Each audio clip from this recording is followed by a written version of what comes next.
दोस्तों, आपराधिक प्रक्रिया संहिता यानी सीआरपीसी का सेक्शन 167 167 उस प्रोसीजर के बारे में बताता है जब किसी व्यक्ति की गिरफ्तारी और उसको हिरासत में रखे जाने के बाद किसी मामले की जांच शुरुआती 24 घंटे की अवधि के भीतर पूरी नहीं हो पाती है, तब इस प्रोसीजर को फॉलो करने के लिए डायरेक्शंस दी गई हैं इस सेक्शन में, ताकि यह सुनिश्चित किया जा सके कि न्याय के साथ साथ एक अभियुक्त के अधिकारों की भी रक्षा की जा सके, सुरक्षा की जा सके।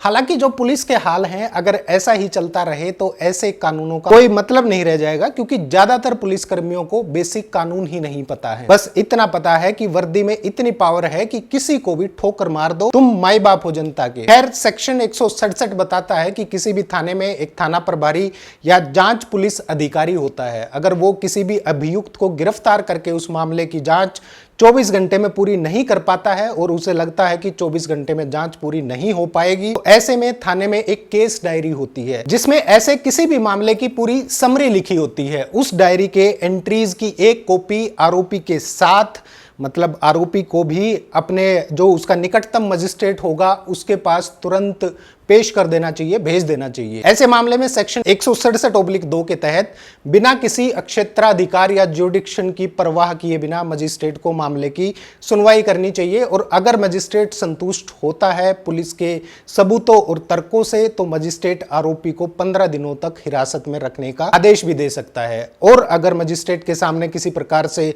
ज्यूडिक्शन से रिलेटेड कोई प्रॉब्लम आती है, कोई समस्या आती है, तो ऐसे मामले को उच्च रैंकिंग वाले, जो हाई रैंकिंग वाला मजिस्ट्रेट होता है, उसको ट्रांसफर कर दिया जाता है। ध्यान रखिए, यहां मजिस्ट्रेट के पास भी किसी अपराधी को हिरासत में भेजने की पावर की कुछ लिमिटेशंस हैं। जैसे मजिस्ट्रेट जब तक खुद आश्वस्त ना हो जाए, खुद उचित आधारों पर संतुष्ट ना हो जाए, उसके बाद ही किसी को हिरासत में भेजने का आदेश देने का अधिकार रखता है।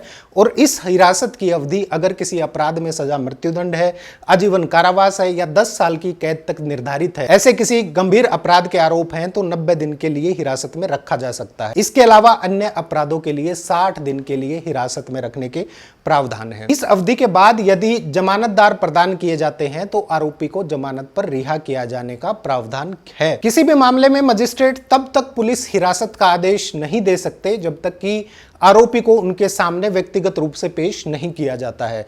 और कोई भी सेकंड क्लास जो श्रेणी होते हैं उनका मजिस्ट्रेट अभियुक्त को पुलिस हिरासत में रखने का आदेश नहीं दे सकता है। यानी सेकंड क्लास मजिस्ट्रेट जो होता है वो किसी भी अभियुक्त को पुलिस हिरासत में, पुलिस कस्टडी में रखने का आदेश नहीं दे सकता है। अगर by chance judicial magistrate available नहीं है तो सेक्शन 2A के तहत प्रभारी अधिकारी मामले को कार्यकारी मजिस्ट्रेट के पास भेज सकता है और कार्यकारी मजिस्ट्रेट को 7 दिन तक हिरासत की अनुमति देने की पावर होती है। इसके अलावा सेक्शन 167/3 के तहत पुलिस द्वारा आरोपी को हिरासत के कारणों को रिकॉर्ड करना होता है। मजिस्ट्रेट के लिए यह आवश्यक है वो रिकॉर्ड करे, लिखे कि भाई क्यों उसको हिरासत में जो है पुलिस कस्टडी में भेजा गया है किसी भी आरोपी को। सेक्शन 167/4 के तहत मुख्य न्यायिक मजिस्ट्रेट के अलावा किसी भी मजिस्ट्रेट को अपने दिए गए हिरासत आदेश का कारण भी बताना होता है। सेक्शन 167/5 के तहत अगर मामले में जांच 6 महीने के भीतर खत्म नहीं होती है तो आगे की जांच तब तक रोकी जा सकती है जब तक कि उचित ना हो। और सेक्शन 167/6 आगे की जांच को रोकने वाले आदेश को रद्द करने के लिए सेशन जज के पास आवेदन करने की अनुमति देता है। इसके अलावा 18 साल से कम उम्र की महिलाओं के लिए विशेष प्रावधान किए गए हैं, जिसके तहत उन्हें रिमांड होम या मान्यता प्राप्त सामाजिक संस्थान में हिरासत में रखा जाना चाहिए। और अगर कस्टडी का ट्रांसफर होता है तो पुलिस हिरासत में बिताए गए दिनों की भी कटौती होगी। दोस्तों, सीआरपीसी का सेक्शन 167 किसी भी अभियुक्त की जमानत और हिरासत को लेकर जरूरी प्रावधान करता है, जिसमें जांच किए जा रहे अपराध की प्रकृति के आधार पर हिरासत की अधिकतम अवधि निर्धारित करना भी शामिल होता है। इसमें हिरासत की अवधि बढ़ाने की प्रक्रिया, आरोपी को मजिस्ट्रेट के सामने पेश करने और पुलिस द्वारा हिरासत को अधिकृत करने की शर्तों की भी आउटलाइन की गई है। इसमें कार्यकारी मजिस्ट्रेट की ड्यूटीज के बारे में भी बताया गया है और कहा गया है कि कार्यकारी मजिस्ट्रेट को आरोपी को अधिकतम 7 दिनों तक हिरासत में रखने का अधिकार है। हालांकि कार्यकारी मजिस्ट्रेट को ऐसी हिरासत के कारणों को भी दर्ज करना होता है, रिकॉर्ड करना होता है और स्पेसिफाइड पीरियड के खत्म होने से पहले मामले के रिकॉर्ड को निकटतम जो भी न्यायिक मजिस्ट्रेट होगा उसके पास भेजना होगा। दोस्तों, सीआरपीसी का यह सेक्शन मजिस्ट्रेट द्वारा हिरासत को अथॉराइज करने के कारणों को दर्ज करने के महत्व पर जोर देता है। इसमें यह भी आदेश दिया गया है कि मुख्य न्यायिक मजिस्ट्रेट के अलावा कोई भी मजिस्ट्रेट ऐसे आदेश पारित करेगा तो उसे ऐसा करने का कारण भी बताना होगा।